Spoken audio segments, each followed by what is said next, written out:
was a former fundraising chair for the Democratic National Committee. Y'all, she out here, she is like, listen, I ain't got nothing to lose, okay? She's like, the communists tried to kill half my family. I ain't scared of you Democrats. So Lindy Lee has done some interviews in the past. She did some, made some appearances on Fox. And I'm late to the party in the sense that she was on this podcast. What's the boy name? Sean somebody. Hold on, let me get his name. She was on the Sean, let me make this big. The Sean Ryan show. Y'all, I was today years old. I have never heard of Sean Ryan. I know who Joe Rogan is. But I don't know Sean Ryan. But this dude got like 4 million subscribers. So he must be like a pretty big deal. So it's my fault for not being in tuned to, the podcast culture and not know who he is. But Lindy Lee did an interview. It's been a week. She did an interview a week ago where she talked about a whole lot of things.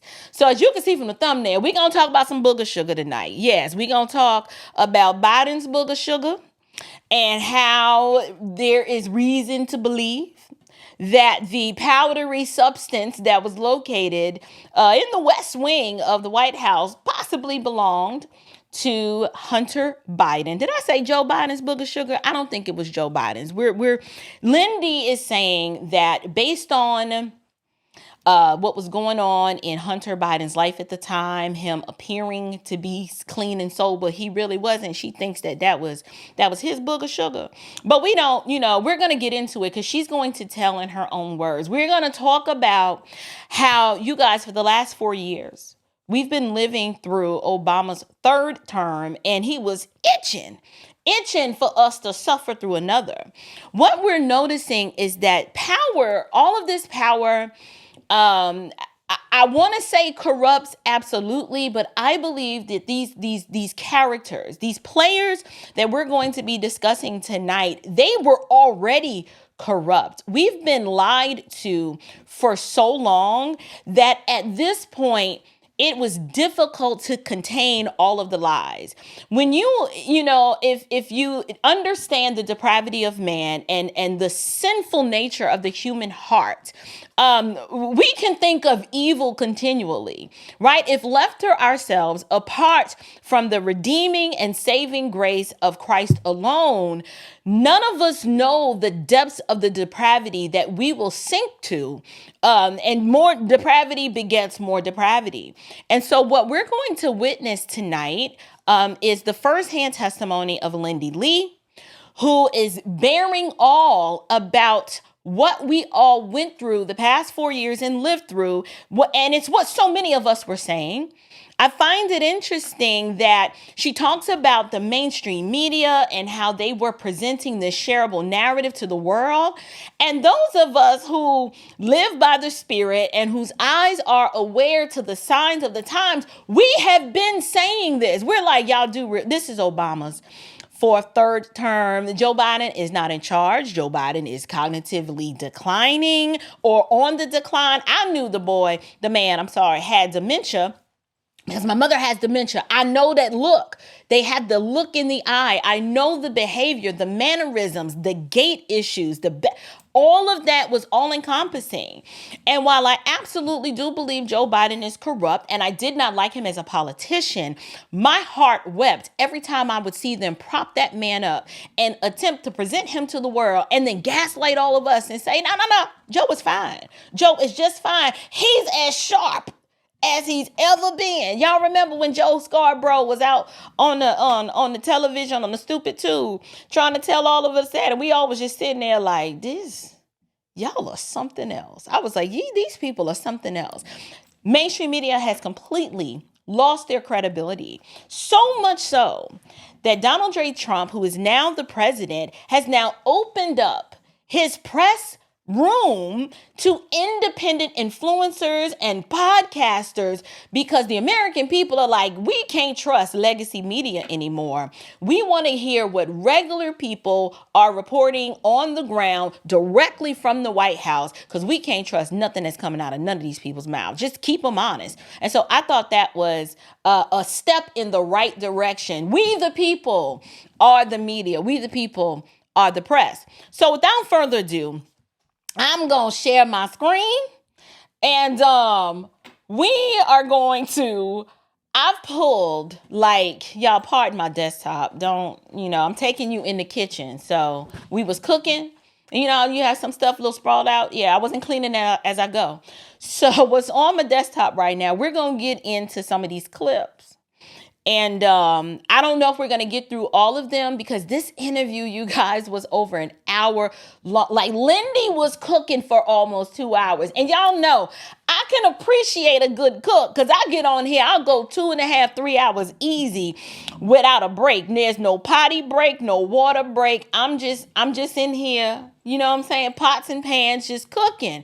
Lindy Lee was going about that long, but we're not going to be able to do it. So the first clip I want to pull up, I've named this clip, Can I Borrow Some Sugar? So I am on one tonight. Do not ask me where this comes from because I didn't even have Magic Mind today. I didn't even have my Magic Mind. Can y'all imagine if I had some before this show? Lord have mercy. Anyway, can y'all hear me okay? Everything sounds good? All right, well, we're about to get into it. Let's go ahead. But we have a lot of stuff to talk about. The most important subject, the one that I want to talk about the most is, Biden's cognitive decline. I have so much to say about that. I can't wait to get into that, but I just have one thing I have to know. Yeah. Whose cocaine was in the White House? Oh my gosh. Can I just say that I am friends with members of the Biden family, one of whom actually lives down the street from me. I think it's easy for people to figure out who does. I mean, I live in Philadelphia. Okay, fine. Ashley Biden lives in Philadelphia. I did hear from someone close to the Bidens that when Hunter said he was sober, he actually wasn't sober, and this is when Biden was still president. So it was Hunter's coke? I can't say for sure that particular bag of coke was his, but I'm just saying that when he claimed to be sober, he wasn't sober. Oh, okay. I think if it was Hunter's, it probably would have been an empty bag. But I'm just saying, he had this mirage of the fact that, he pretended to turn the leaf. He pretended to be a good man now, but a lot of that was just a charade. Yeah. Hunter definitely likes to party. He certainly does. And going to that, I want everyone to know that at every event, he was in the front row, sitting like he was royalty. And a part of me was just like cringing inside because he was waltzing around like the entire world didn't see him prancing around naked with prostitutes and snorting cocaine. I just like, does this guy have no shame to be at the White House in the hollowed halls of the people's house, pretending like nothing happened, pretending like the world didn't see him in a bathtub? Yeah. I thought it was interesting. So the question came up, whose Booger sugar was that in the White House? I love saying that. I don't know why. And she did not allege in the affirmative 100% that it belonged to Hunter, but she did imply by saying at the time when this happened, Hunter was attempting to present this front like, I'm clean, I'm sober, daddy, I'm doing the right thing. But that wasn't the case. He was still, he was probably still engaging heavily in narcotics. But what I thought was even more disturbing was the fact that when y'all have to understand the Biden crime family, they don't have any shame. They have been so corrupt and so morally bankrupt for so long that the idea that he could sit on a dais or on the front row at an event, he's political royalty. So the accountability factor, the embarrassing my parents factor, I'm embarrassing the nation factor, that gets lost on them. And hear me clearly. I am very much familiar with what it's like to have a family member that is addicted to a controlled, is it called controlled or uncontrolled substance? I don't know. We do have the Drug Enforcement Agency. So does that make it controlled? I don't know. I don't know all of the particular in and outs of the technical term. But I got crackheads in my family, okay? And so when you have crackheads in your family, there's a part of you that kind of always wants to give them the benefit of the doubt because you love them. This is your family and you want to see them win and you want what's best for them. And you don't want to always accuse them of, are you back hitting it again? You don't always want to be hiding all your stuff. But at some point, you just get into this routine of just accepting that this is who this person is. And the fact that this is the son of the president, I don't know why we're treating him with kid gloves as if this was a security risk. This was a national security risk. I do not care that this was the president of the United States' son. Why is he, and she's going to mention, he was I'm talking like right in the midst of security briefings and in the situation room and having access to information that no one without a security clearance should not have had. And yet, in this last administration, it is by the grace of God, the Lord protected this country from dangers seen and unseen, known and unknown. Because when you got a crackhead who has access to everything essentially. We don't know the nuclear codes. Joe Biden didn't know whether he was coming or going. And here it is. Hunter Biden was just allowed to let his political privilege pave the way for him and create a seat at the table that he should not have been in simply because he was the president's son.